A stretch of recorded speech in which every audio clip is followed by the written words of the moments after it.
the hike today. We're going to start here in Bryson City, and we're going to take the road to nowhere, also called Lakeview Drive, to this trailhead right here, which is the Nolan Creek trailhead. And then we're going to head by campsite 65 to 64 to the Salola Valley, and I'm going to share a lot of interesting things on that hike with you today. Hey, good morning everybody. Out here on another hike again. First of all, I want to apologize for the hat. My wife says I can make any hat look bad. I think she's right. But we're up here on the Nolan Creek Trail. The road to nowhere just opened up, and that's the access into the trail. So probably hasn't been anybody hiking up here in a while. Although with Memorial Day coming up, I'm sure it's going to get a lot busier in the next couple days. Anyhow, you may remember from one of my previous videos that I hiked the Nolan Creek Trail from the parking lot down to the lake. That's where we went across those 4 bridges and walked about a mile down to Fontana Lake. But this is the opposite direction, so it's going to be about a 5-mile hike. We're going to be going up to Springhouse Branch.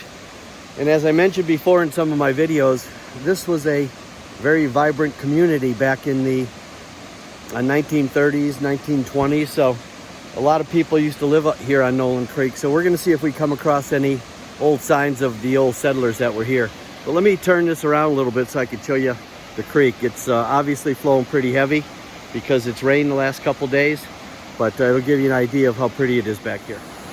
So this is Nolan Creek, as you can see. Cascades down. Water's flowing pretty well. And we're gonna walk upstream about 5 miles one way.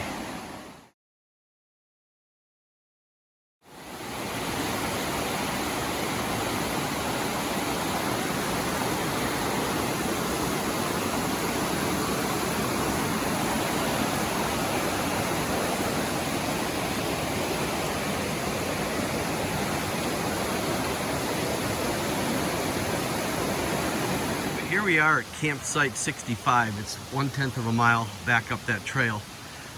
We have some time, so I'm gonna run up there, show you what a backcountry site looks like in the Smoky Mountain National Park. You do have to have backcountry permits whenever you stay back here. They're free, but all it does is tell the rangers where you are, so if there's a problem, they'll know where to find you.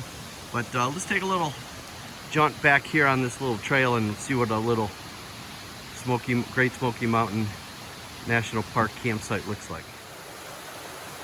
Here's a little stream crossing that we have to get over to get back to the campsite. I've been back here before where it's been relatively dry, but with all the rain, just got to do a little rock hopping over this little creek to get back to the trail. To get back to the campsite. Campsite 65. Basically just a couple picnic tables and a fire ring right here. Relatively flat spot, nestled here amongst the trees. Another picnic table over here. And then this is another part of the little campsite right here. But unfortunately, this big old tree fell down here since I've been here last. But this is just another part of the little campsite. Now it's pretty interesting, when I read about campsite 65, they said there used to be an old cabin up here. And that's what they did with a lot of when they just developed campsites, is they used old cabin areas because the trees were cleared, it was a relatively flat spot, and most importantly, there was water nearby. And if you can see right over here, there is a little creek right there. So when the early settlers found a flat spot, it had to be near a creek so they didn't have to cart water a long ways away. So most of the campsites do have a good water source because they needed it then and obviously need it now. Okay, I started this channel, I guess it's been, I don't know, a month or so ago, and obviously didn't know much about taking shots or using cameras or editing or anything like that. So it's been a learning experience, and hopefully the videos are getting better. I did send the link to my YouTube channel, Smoky Mountain Dave Outdoor Adventures, to one of my buddies. And when I talked to him, he said, yeah, it's kind of like a combination of Bear Grylls and Cliff Clavin. So I don't know exactly how to take that, but let me know what you think of that comment, because school's still out on whether that was a compliment or a shot. So let me know in the comments what you think of that. Okay, so I'm hiking the trail. I didn't think I'd see anybody out here, and I come across this young lady. You have a trail name? I do not. Okay, we're gonna have to think of one for you, but anyhow, tell us what you're doing and what you're doing out here. My name is Kelsey, and I am through hiking the Benton McKay Trail. I'm about, let's see, 40 miles in. Okay, and it's 280 miles, you said, right? Well, great. You should have a great day, and hopefully the rain will hold off and you'll enjoy the trail. Fingers crossed. Yep, thank you.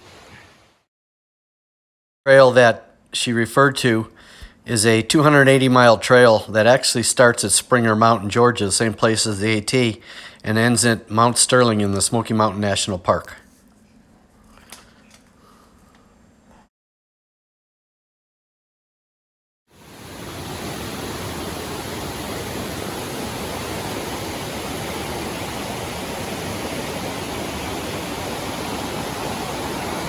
Like I mentioned before, it's been raining a lot lately, so this Nolan Creek is way, way up compared to what it normally is.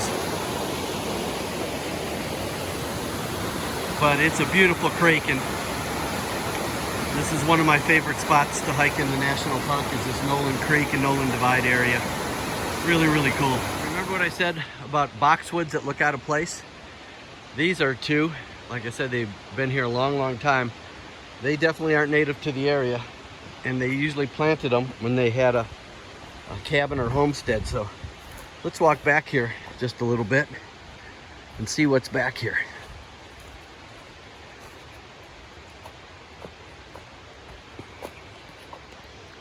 Oh, here it is.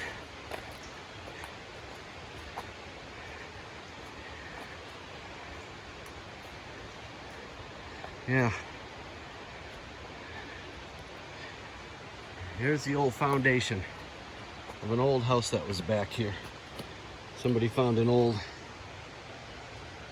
jar or a piece of glass from back here. So it's kind of cool.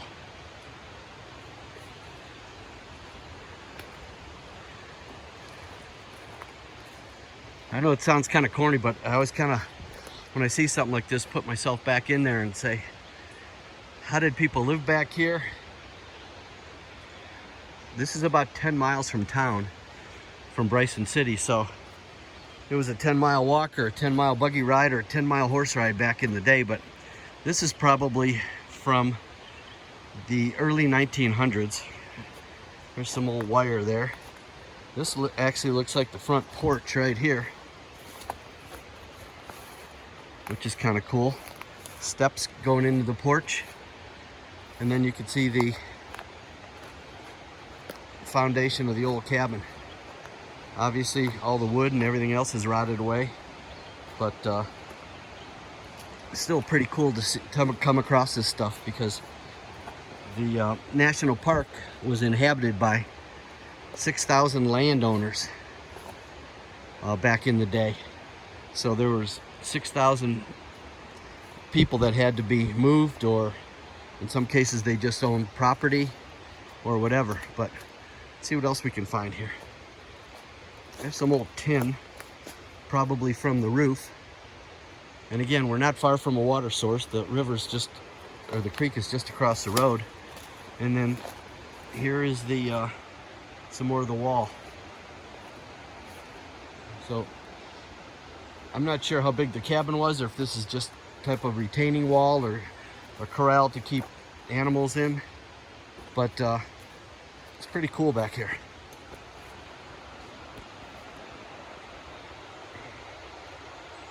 Around back here, I saw something interesting. This is some old piping, so they must have had some sort of running water that came out of a spring or something, and that looks like a piece of cement.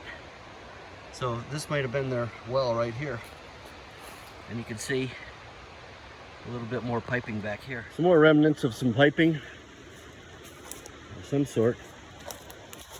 Typically when you come across one of these old homesteads, if you walk around a little bit, you'll find some other stuff, because they normally had a outhouse that was removed, but not too far removed from the homestead. And also they had a place where they would dump stuff, and it looks like I might have stumbled on it, and here's a bunch of old pottery and some old glasses and some other stuff here. So this might be where they threw away their, or discarded stuff rather than hoist it back into town. That other one looked like the side door. This looks like the front steps right here.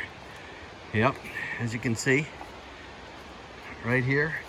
And then, like I told you before, a couple boxwoods. I don't know if you could see those, but those aren't typical around here. So this was the front porch right here. What a great view. I'm sure this was all open at one time, and you can see the creek right over there when people lived here. But kind of cool to be back here and see where people lived 100, 120 years ago. Give you a little better idea what I was talking about with the boxwoods that look out of place. You can see two there and two there, and right behind there is those the front staircase, or the entry to the cabin. So they probably had the sidewalk lined with those boxwoods right here to the road that they used to come in and out of town on.